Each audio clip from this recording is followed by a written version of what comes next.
Oakport is a town about 25 miles northeast of Boston.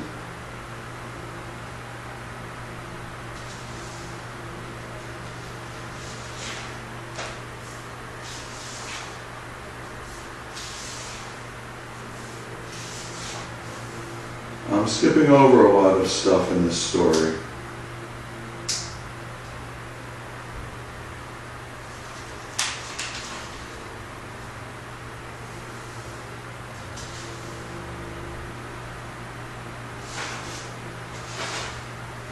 Because of geographic and other reasons, there was a limit to the growth of Oakport, Massachusetts, but it became a very desirable place to live. It was an unusual community with a high level of community awareness, as people who owned homes did not leave, and local landlords had the integrity not to raise rents or force out people they knew and were sometimes friends. Thus, Oakport's desirability did not cause it to gentrify. In other words, it did not use market forces to select its residents. But both people inside and outside of Oakport wished that those who wished to join the community could. So what began as a fanciful idea grew into a serious endeavor to create a new Oakport. People invested in the company formed to take on the project. The new Oakport Corporation was born with great enthusiasm. But the difficulties of the project were intense. Finding a location nearby was impossible, and attempts to gain a location in New England was often met with local opposition.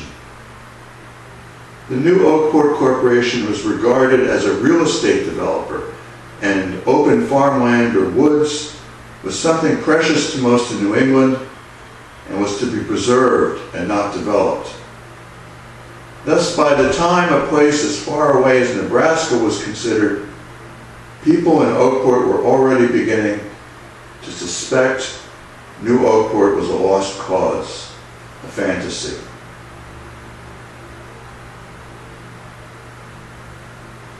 But the charter and acquired investment capital pushed the new Oakport Corporation to proceed.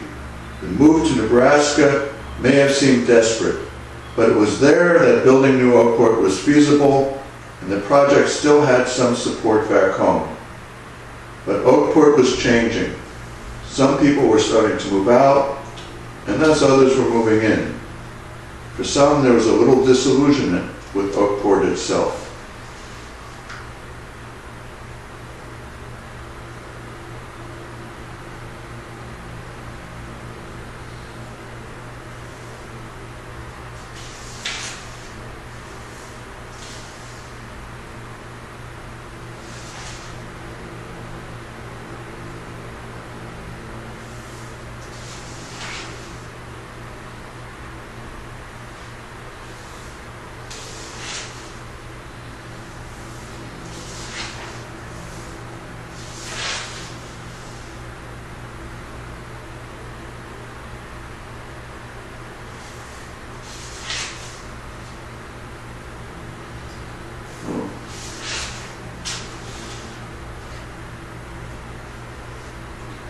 Decades before the land was bought that would become New Oakport, a young man left his home and drove about 50 miles to reach Kirkland, Massachusetts, which became his new home.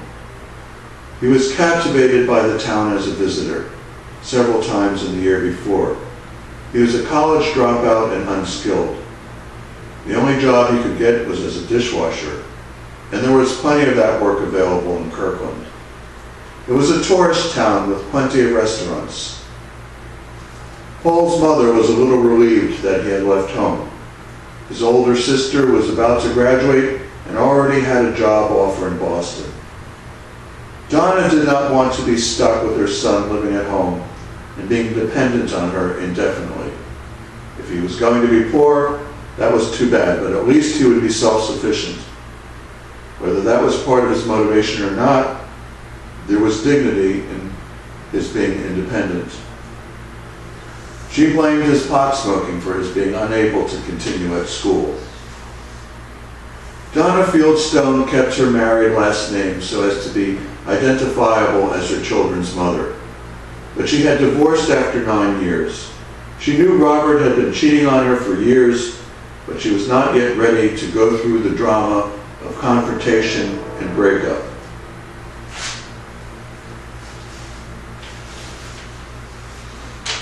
And she was not really ready to be mostly responsible for the household.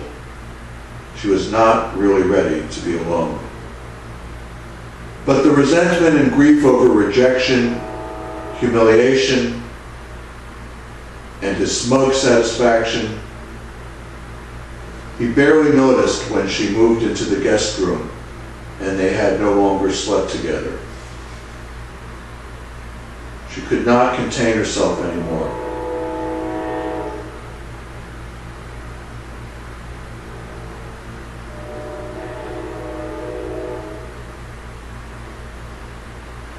One morning she gave him a very intense look. Without shouting but full of fury, she slowly and sternly simply said, "I know. It's over. Get out." He was in shock, and he quickly moved out. Child support was adequate, and Donna soon adjusted to being head of household. But a certain amount of bitterness remained embedded in her persona, which unfortunately had an effect on Paul. A divorced Robert Fieldstone was now perceived as a bit of a loser. Because of child support and the expenses of an apartment and other necessary aspects of life, his discretionary spending was limited. Soon he was without a girlfriend. Being alone generated a not recognized depression. Whatever confidence and enthusiasm for life that had previously made him attractive dissipated. Paul could see what had happened to his father. It was not encouraging. As he entered adolescence, he was a bit dejected. He became studious. He had a couple of friends, but gave up on normal socialization before he started. But he was into music, he was into science fiction and fantasy novels, and he was into pot. He got into college but neglected his coursework. Dropping out focused his mind on survival. Matters of prestige or success were of no concern. He was successful washing dishes, and that is what he did to survive. Kirkland was like many other small industrial cities, which had decayed in the post-war period as industry relocated or was decimated by imports. But one individual started a trend that grew until by the turn of the 20th into the 21st century, it was one of the most successful tourist towns in New England. Boris Ustronsky managed to escape from Eastern Europe during the Cold War with little more than his education. He worked as an electrical engineer in various European nations before coming to America. He was frugal and was saving a good portion of his salary and had not yet married.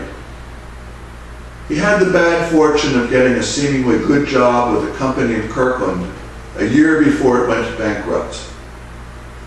But he stayed in Kirkland. He started a business. It was his dream, and it had nothing to do with industry. He started a cabaret. People thought he was crazy. Kirkland was relatively poor.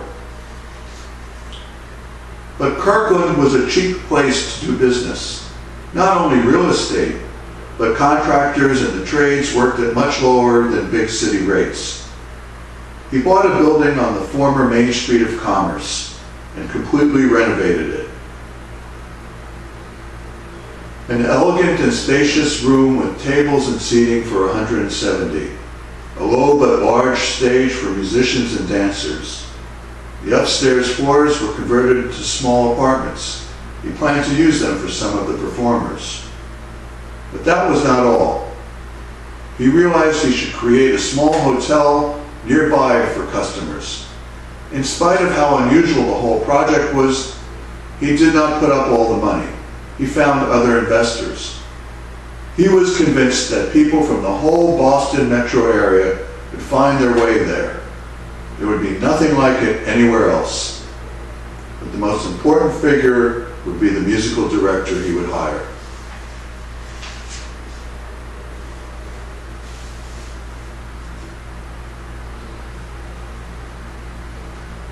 Karl Osterman was born in Trieste shortly after the war. He knew both German and Italian. He played the piano and sang arias. He managed to get hired as a member of the chorus of various small city opera companies.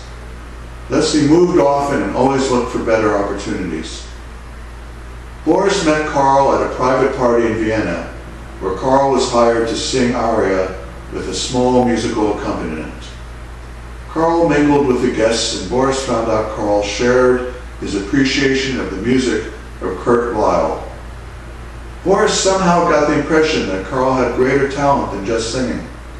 By the time Boris resided in America, Karl had become the musical director of a light opera company in Strasbourg. By the time Boris started renovations for the cabaret, he wrote to Karl, care of the light opera company, and made him an offer that Boris hoped would be accepted. Boris knew that most cultural institutions below major big city opera houses could not and did not pay more than a middle-class salary. He offered Karl triple his present salary, plus a signing bonus and relocation expenses of half a year's salary. Plus, he offered 10% equity in the cabaret. This seemed a little outrageous to the other investors, but Boris had decision-making power and explained that the whole success of the project hinged on the talents of the musical director. To Boris's joy and relief, Karl accepted. At the end of the present season, Karl would move to America. Boris traveled to Europe with a contract and a check. To his relief, the meeting went very well. There was trust and enthusiasm. Karl was excited about the creative possibilities. High culture was getting boring. Boris promised a generous budget for musicians, dancers, and other talent. The show had to be extraordinary.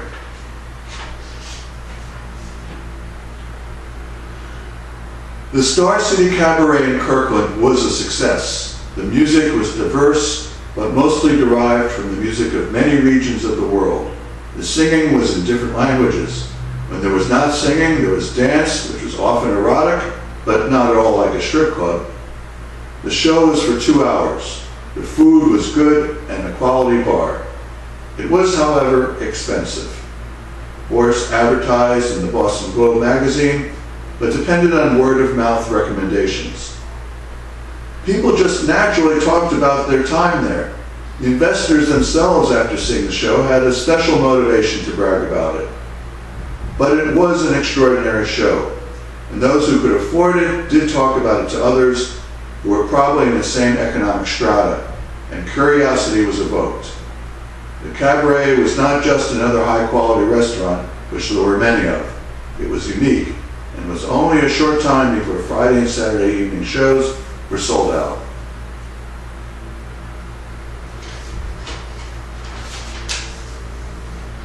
The Star City Cabaret had a retro aesthetic. It boasted an elaborate multicolored neon sign. Because the buildings on Center Street dated from many decades in the past, people could imagine their visit to the Star City as not only a different place, but a different time. Thus, that Star City was in Kirkland added to its enchantment. Success breeds imitations, and soon restaurants and a couple nightclubs opened up on Center Street in Kirkland and copied the retro aesthetic. But they were more affordable. One nightclub offered live jazz, and the other a Tommy Dorsey tribute band. Each restaurant, bar, or club installed their own neon sign. Only after a few years, Kirkland was a unique tourist town. Paul Fieldstone was one of the visitors and then one of its residents. He worked as a dishwasher in one of the restaurants. He lived in a basement apartment.